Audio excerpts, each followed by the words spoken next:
Welcome to another episode of Personal Brand Blueprint. I am Dave Polykoff, co-founder of Zenpost.com, your personal brand blueprint for business pros to find the tools, templates, and tactics to attract, convince, and convert your ideal client online. Again, that is Zenpost.com to check out how we can work together to launch, grow, and monetize your personal brand. On today's episode, we have Jessica Payne, CEO of Kika Labs. Today, we're chatting with Jessica about how we can improve our on-camera presence to help us grow and monetize our personal brands. So, Jessica, welcome to the show. Thank you so much. I'm excited to be here. Yeah, this is a really fun topic for me because my journey in video started a few years ago, and I do not want to look back at my first video I ever created. I would like to say that I've kind of grown since then, but I really would love to learn a lot of tips on how to improve where I am today. So we're going to get into all that. But first, I want to understand a little bit more about the concept of on-camera presence and how you got involved in all this. But how would you describe to someone what it is you actually do? Sure. So, my background helps with this. I am a trained actor and director, and I actually taught acting at a college in Hollywood for 8 years, along with directing live productions and films and things like that. And how I got into this specifically was during the pandemic, we suddenly, in the course of a week, had to take in person Hollywood acting training and directing training and translate that through the online platform. And I had already been good at coaching people in person and had coached some people of how to connect through a camera through acting classes. But all of a sudden, the whole world was shoved into this box that they didn't necessarily want to be in. And there is a real thing that happens when, as soon as that camera turns on, we get that extra shot of adrenaline. And there's tactics and ways to think about how to deal with that. But the biggest thing that I've noticed is most of us as humans have a stress response to that camera being turned on. And so I had to take my college and all of the professors who were great at what they were doing, but all of a sudden we all had to be put into this little stressful box and do the same thing. And seeing that trained professionals had the same challenges as everybody else, the people that are the best in the world at this have the exact same challenges as everybody else does, give me a lot of insight and empathy to what everyone else who doesn't have access to the tools of an actor and a professional performer is having to deal with every time they press record. So when I stepped away from my college and started Kika Labs, my business, I wanted to make sure I was connecting with people who were the change makers and the thought leaders and already great at making an impact in what they did, but were having that same stress response we all get whenever the camera turns on. And I get it too. So like, no, no, you'll even notice in my voice when I get that adrenaline, my voice is going to kind of change and settle in the next 10 minutes. And I warmed up my voice this morning. I have already done an interview. I have already been on camera in a high stress environment today, and it still happens to me. So I think the first thing is just like give yourself grace. So that's how I got into it. That's kind of my philosophy, is that we are all trying to do our best. And some people are very natural at it, and some people have this ease and they can just press play anywhere, but that really is the minority. We're just all exposed to what they're creating, and that makes it seem like it's the majority, and it really isn't. On-camera skill is something that you can learn, you can get better at, you can get more natural at, and you're still gonna have to deal with that adrenaline, that here we go, and then have to get past it. And that's totally normal.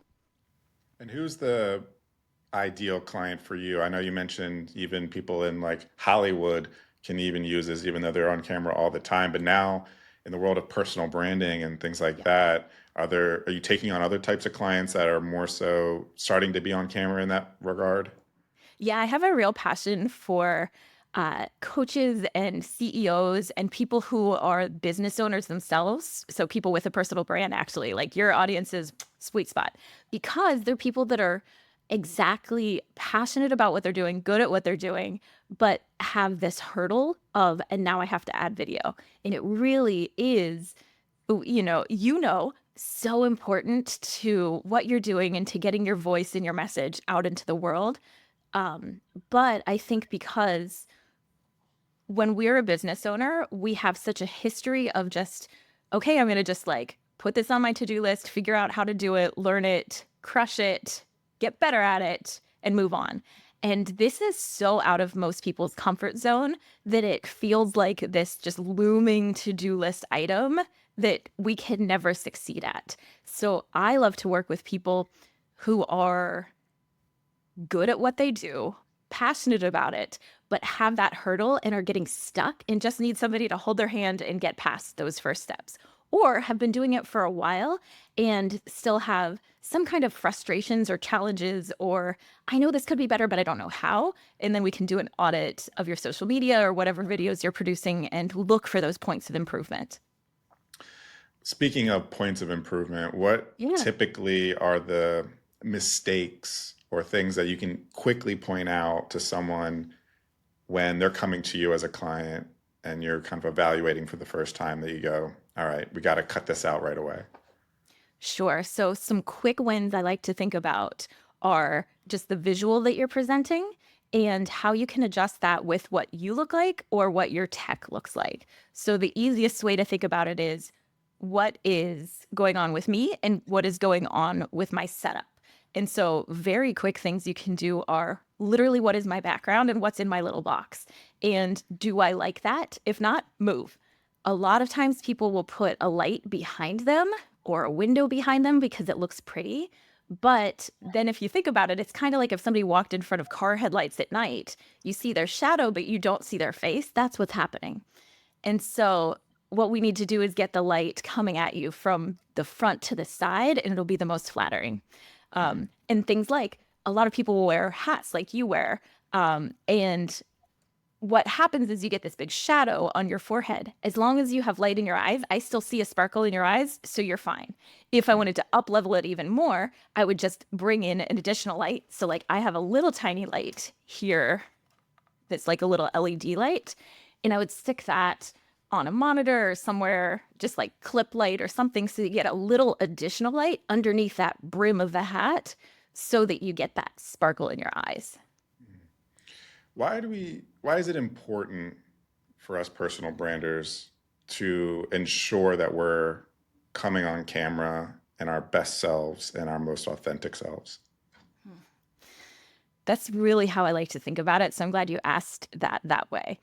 We want to, as personal branders, represent ourselves as our best selves, which means not trying to be somebody else and not trying to just be like raw, messy, vulnerable, which is what one format of online videos are. So it seems sometimes like you've got like perfect, polished, poised LinkedIn, which might feel a little too try hard and a little too stiff and a little too rigid. Or you've got very, very, very vulnerable, emotional, personal on one other extreme. And I have posted both of those. Both of those have been relevant in my life, but that is not where I'm going to be living on a day-to-day business side kind of video production.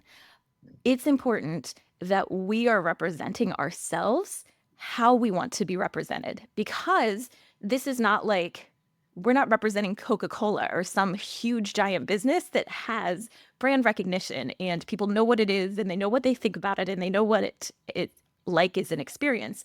We have to give people the experience as quickly as possible. And if somebody might possibly scroll through your video after 3 seconds, what you want to do is, even if they scroll, when they see you, they have a feeling. And so what you want to do is make sure that that feeling matches what you're actually trying to give off. So for example, I used to have a setup that was very literally black and white and very sparse. But my specialty is I'm a creative who works with entrepreneurs to help them feel more authentic and comfortable. And so I found putting myself in front of my blue wall, which is my favorite color, but it's also part of my branding, but it's also my acting self-tape wall. puts me in a place where I'm in my own home studio. I'm comfortable. In the wider view, you can also see that I've got my keyboard, I've got some music, I've got a fan that I got when I was touring in China, and I've got a plant. So I've got all of these indicators for myself and also for anyone who's looking subconsciously that they can see that they're getting messages that are kind of nature kind of colors, like jewel tone kind of colors. You hopefully feel like you're coming into my home office, my home studio. This is also where I record my podcast. So I want you to feel like you're in a comfortable, creative, professional, but also very personal, safe space. And so for me, changing the visual setup for that echoes everything that I'm doing professionally. And I notice that my videos have much more consistency and really feel like me. And so even if I'm having an off day or something's going wrong, I know that I'm still showing up in that kind of strike zone of me on the day that I've got. And this is my best me today. Who would you say are some, personal branding's taking off, and there's a lot of notable personal brands in the world. I'm sure we can all think of like three off the top of our head. But are there Yeah. any that you think just have great on-camera presence that you would say, hey, if you want to study the best, go check out these people for how they present themselves on camera? That's a great question. I really like Marie Forleo for this. I think she's a business executive and entrepreneur who comes from a performance space, and she has Marie TV. And so she does interviews, and she is probably the one I look to the most for consistency in personal branding. And so she has a real business and has built that extreme consistency over time. And her visual images always look professional and sharp and polished and beautiful, but they also have a pairing of kind of a vulnerable message. And somehow she is able to combine both of those in a way that I think is best in class. Um, I think there's a really, really niche coffee content creator named James Hoffman, who he's just somebody I follow on YouTube, but I think he does a really good job of presenting himself and who he is and what he stands for. So he's kind of a specialty coffee expert who lives in London and has his own coffee brand. And so his studio is very beautiful and exquisite, but it's also very um, decorated with specialty coffee kind of insider posters and equipment, and everything that you see is curated in a very specific and niche way that matches exactly what he's going to tell you and the experience you're going to have when you consume his content. Um, and then on the flip side, another creator that's like a YouTube creator is Babish and Basics with Babish. And he's like a cooking expert, and his stuff is very polished because he has a film background. But his whole philosophy about creation is I'm a newbie, I'm just like you. And so I'm going to make this and I'm going to screw up. And I'm going to show you how I'm screwing up right now. And then I'm going to show you how I make it better. And then I'm going to show you what you could do to take it to the next level, or this horrible, embarrassing thing that I just did. And his whole style is much more conversational and kind of your buddy that likes cooking but is kind of bad at it. And I think this really fits into the philosophy of how you're coming across to your audience. Are you coming across more as a coach like Marie? Are you coming across as an industry expert like James? Or are you coming across as a passionate hobbyist and a scientist who's passionate and experimenting a lot, but maybe is not quite to expert level, like Andrew Ray, who goes by the name Babish online? So I think one of the things I love to do as a coach is to help someone determine with their brand what would they like their relationship to their audience to be. So some people find a lot of comfort with mimicking a role that they've already had in life. So someone who is a mom and an older sister, that's one of my clients, found she was much more comfortable on camera when she was doing things that she did all day in her everyday life. She's also a high level, highly paid coach who has a great business. So she's got a mix of videos where she'll be at her office and talking about high level items within her expertise. But then she also sprinkles it in with videos where she is chopping up a recipe and talking to her kid in the background and just chatting with the camera. And that's actually what unlocked the comfort level for her, was just, what do I already do that I know that I'm good at, that I'm 100% comfortable doing?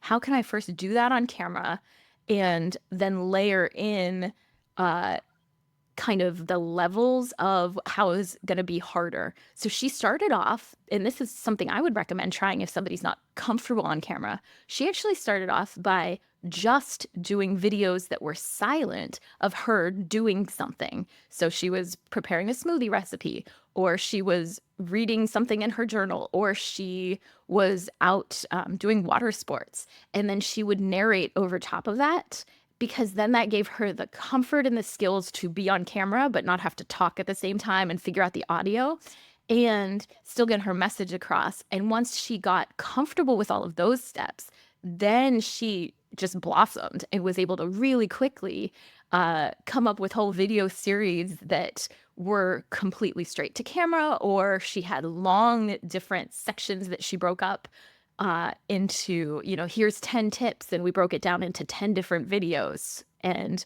she had sub bullets and everything. So she was able to very quickly go from something that felt completely overwhelming to something that she's actually very comfortable with and enjoys. So I think it's about finding your relationship to your audience and then your path to what's the most comfortable for me. Well, that's what I want to get into is feeling comfortable in front of the camera, because you mentioned it at the beginning of the episode of like before you press record, or if you're going to be a guest on someone's podcast before they start the podcast, you get the pre-flight jitters.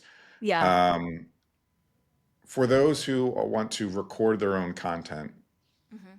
and as you mentioned in that example, might feel uncomfortable starting with just pressing record and then figuring out what to say. Are there Yeah. tactics to getting into that? And I'm kind of hinting towards like, should we be scripted? Should we write out a script? Should we have bullet point? Like, where do we draw the line between having something exactly written the way we're going to say it and then it being natural and allowing ourselves to like just hit the main points? Absolutely. I think different people have different levels of confidence in Spock's. Let me start that again. Ironically. Also, just know that people who speak professionally in front of a camera all the time still mess up all the time. And you just have to like give yourself that grace. So that's the first point, is we're all humans and we all mess up. And the videos that you're seeing from your favorite people posting probably have multiple takes behind those. So even when they were ready, and even when they've practiced this, and even when they knew it was good, they probably have multiple takes. And I just went to see a TV recording of a top network show this past week, and even those stars in that show are doing multiple takes and messing up the lines. So first of all, just take that shame off the table. It is normal, it is natural, no big deal. And that's actually the best part of video work, is most of the time it's not live. And so anytime it's not live, you can take advantage of that and give yourself more resources and notes or tries at something more challenging. So if it is live, I'm going to simplify it and have a couple of notes. Right now, I've got a Google Sheets bullet point overview of things I would like to talk about or could talk about that's just up off to the side. And if you're doing something like this where it's a video podcast, or a live stream or something like that, I definitely recommend putting whoever you're speaking to directly below your camera. So right now, you on my screen are directly below my camera, and I actually had to move things around to make that true. And you're as high up, as close to the camera as it can be, because ideally I would be talking directly to the camera, because then it would look like I was interacting and talking directly to the audience. If I'm going to present one to many, then I'm actually going to talk directly to my camera lens. However, if I'm having a conversation with somebody, it's going to be a much more natural conversation if I'm looking to your eyes for those micro expressions and looking to your mouth. When are you smiling? What are you, when are you kind of like thinking about the next thing? How can I bring you back? And not in a manipulative way, just in the way that we as humans have communicated our whole life.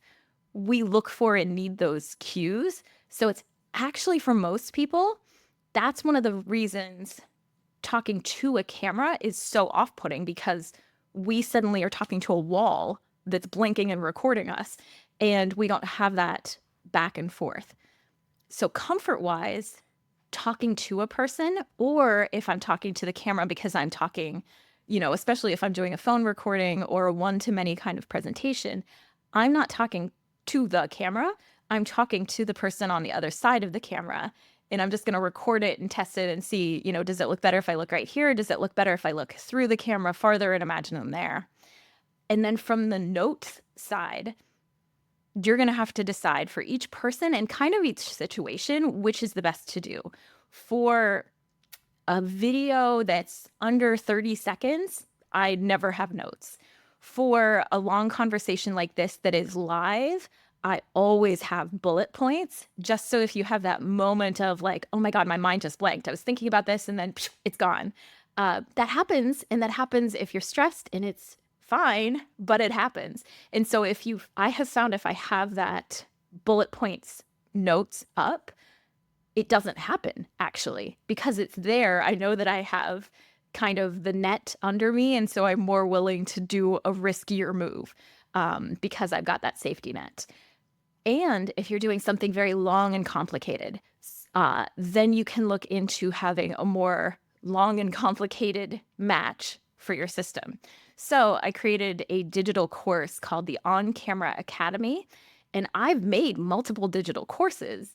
And I had always had bullet points off to the side. I would just review my notes, record it, done. But this is such a big project for me.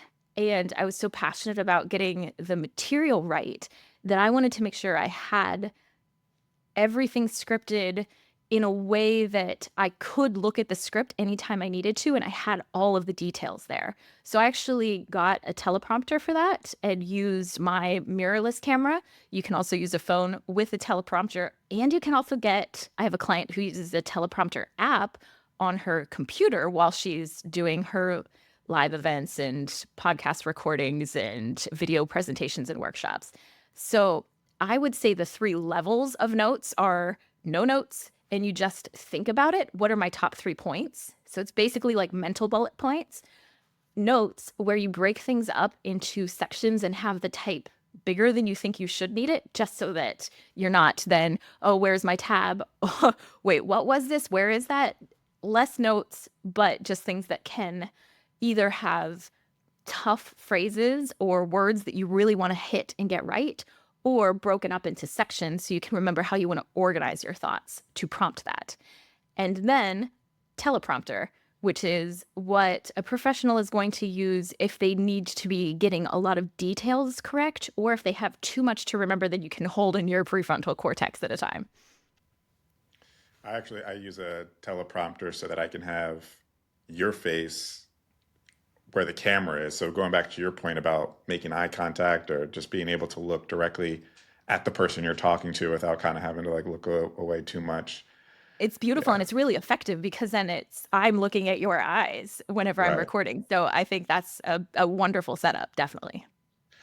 What's for someone who wants to guest podcast, and that can be a lot more nerve wracking because when it's just you in your basement recording, it's just you, and you can take as many takes as you want, and you can edit things. But when it's a podcast, it's live, quote unquote, and you're somewhat put on the spot in terms of you don't know what questions are going to be asked. What are some ways that we can kind of get out of our heads, maybe still feel like we're coming naturally, but also show up authoritatively? That balance between like not putting ourselves too seriously and not putting too much pressure on ourselves, but also coming across in our best light. Yeah, I think that's a great question, because the unknown is the scariest part of being on camera. Sometimes it's us thinking into the future and how we might be judged. And sometimes it's just, I literally don't know what you're going to ask and where it's going to go. Uh, I take a little inspiration from politicians in this moment just because no matter what question is asked, they're going to find a way to get to their talking points. And so I like to think about having my notes or my most important points as something I've pre-prepared that even if I walk away today, I have talked about my three most important points. And I have already done that. And so if we wrap up now, I'm happy with it because I've already talked about be yourself, do your best in this situation, and then come up with specific things to improve. And I could talk about the details of that for months with someone in private coaching. But that's really the mindset. So I think having the kind of the three main points, whether it's in your brain or on bullet points or on a teleprompter, having your most important message is the most important thing you can do to prepare. I also like to break this down about me, my tech, and my message. So within that context, you can have short-term wins, longer, medium-term wins, and things that you want to work on an ongoing basis. So short-term wins is, what can I fix today? I've got this podcast recording this afternoon. What can I do with what I have literally right now in my house to make it the best? So I like to think about tech first. So what camera am I going to use? Do I have backup batteries? Is it plugged in? What sound am I going to use? Is it plugged in? Have I checked it?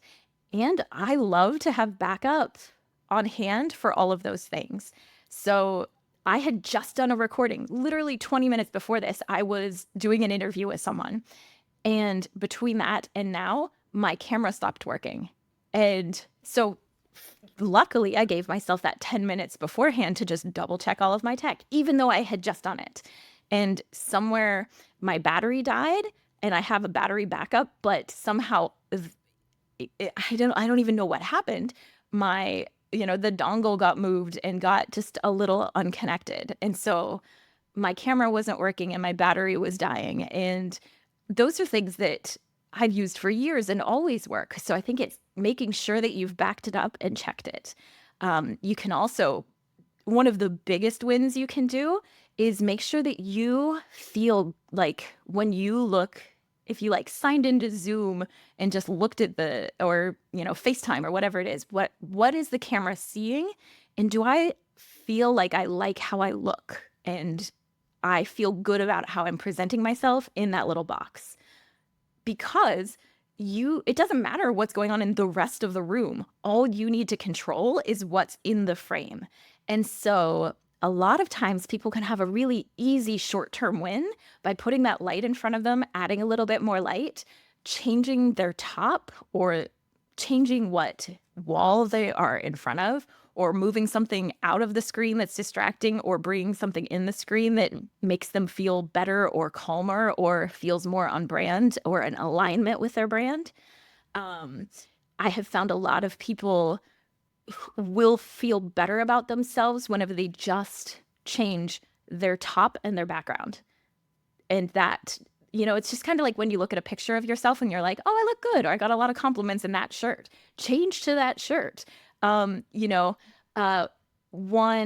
unsolicited advice you might want to think about is change to a hat that's not white, because you've got a white hat and light skin on a light background, and the cameras love contrast. And so if you can find ways to let your head kind of pop out from a wall, you can do that with lighting behind you, or you can do that with, different colors.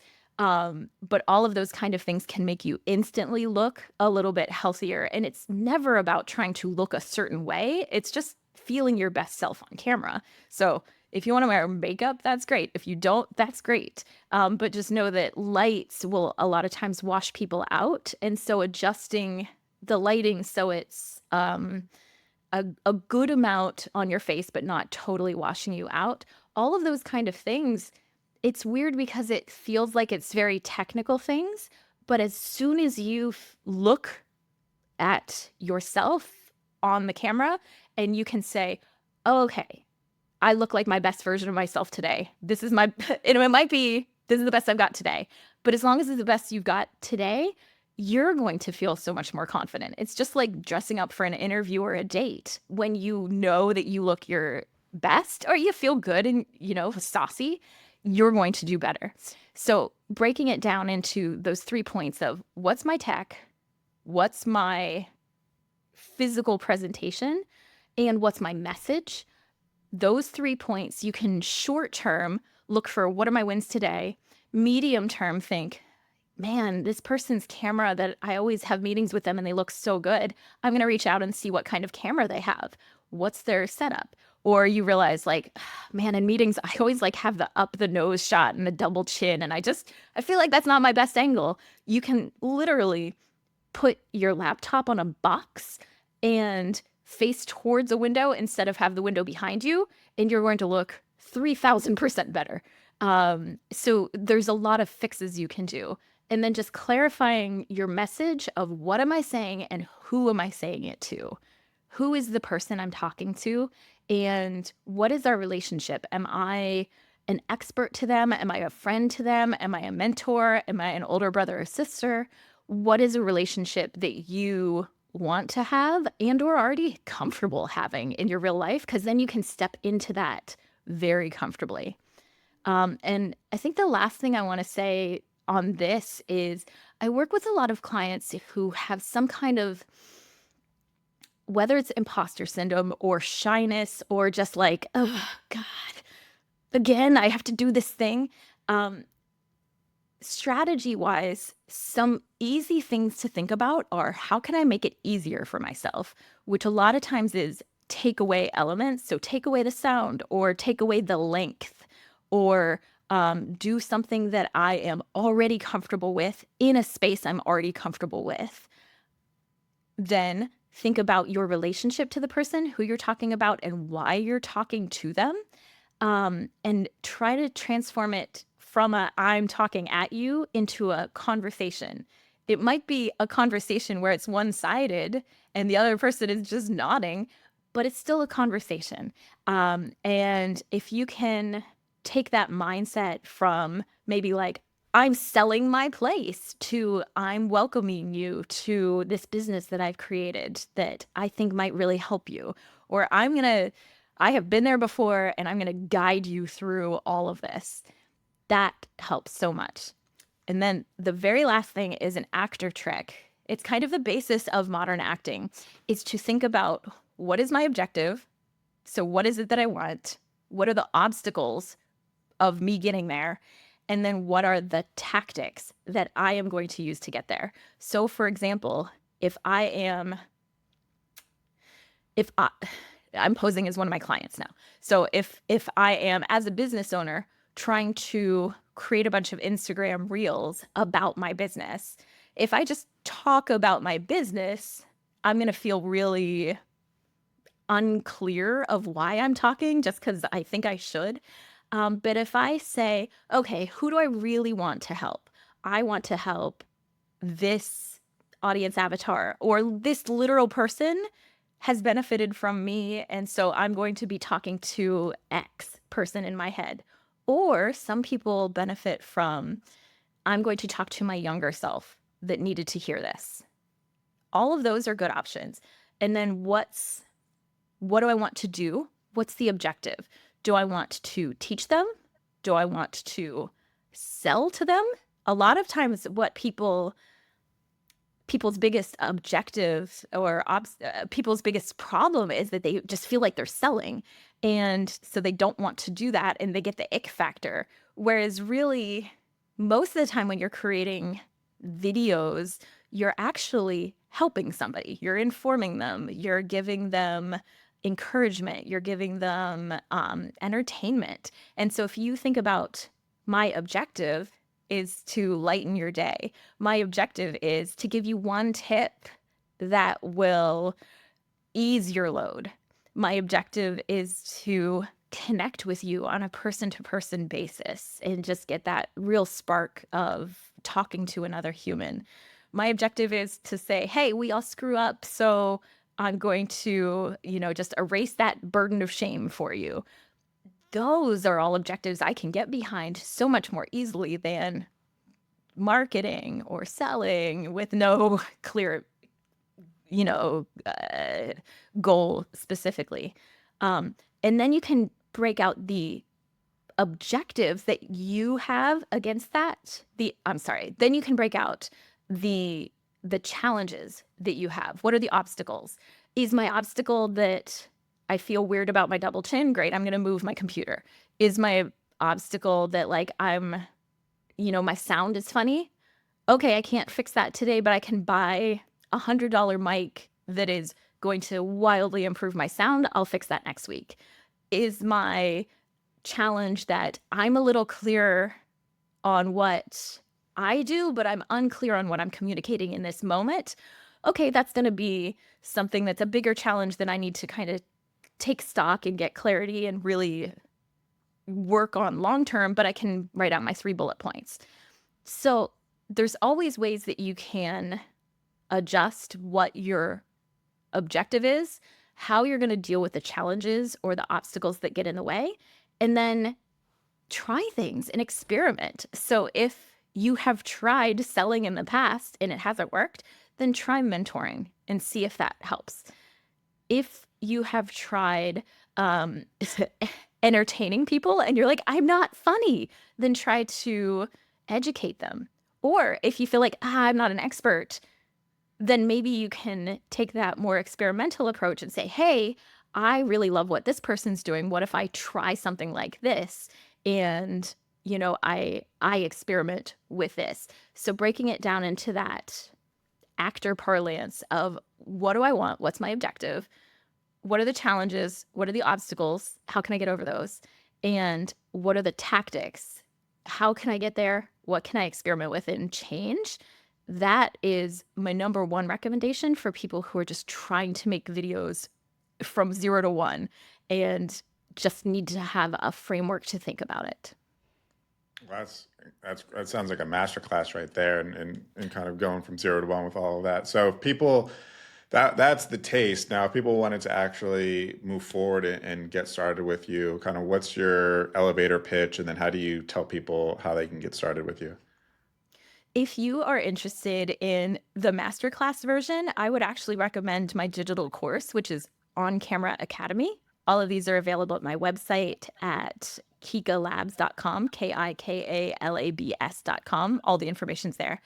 If you are somebody who's already doing videos and you just want to have outside input, I'm happy to do a one-on-one session or a few sessions to talk with you, watch through some of your videos, look at your space, help you to go location scout within your home or office or wherever it is that you're recording, and help you to find out what are the things you need to do to just quickly up level. A lot of times I love working with people to do that because in 1 to 5 sessions, we can make a giant improvement. I also have clients that I work with on a one-on-one basis on a retainer level or on a package level because they want to have that continuing ongoing coaching so that they know that they are committed to their growth of their personal brand through their videos over a year or 6 months or whatever it is.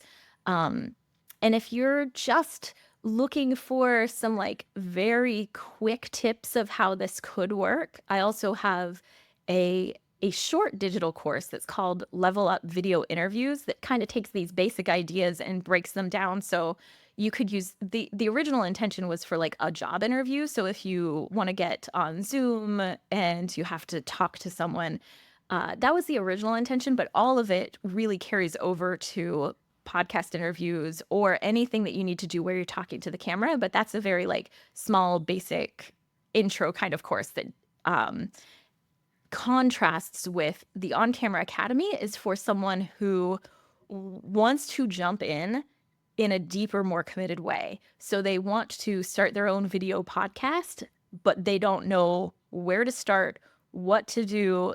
They're still someone who needs help with kind of from designing and thinking through all the details through what tech do I need? Where should I look? What should I do with my hands? How can I work on making my voice more clear? through where do I publish this? How do I do this? That the On Camera Academy is more of a master course. And then if you just want one-on-one, happy to do one-on-one coaching as well. Wonderful. Love it. That's all for today's episode of Personal Brand Blueprint. A big thank you to Jessica for being on today's show and walking us through how to show up more authentically and more charismatically on camera. To learn more about how to launch, grow, and monetize your personal brand, subscribe to the Personal Brand Blueprint podcast. Follow me, Dave Polykoff, and Jessica on LinkedIn, and check out zenpost.com to figure out how we can work together directly. Links to all three, plus links for all Jessica's offers, are in the show notes below. Thanks, and see you on the next episode of Personal Brand Blueprint.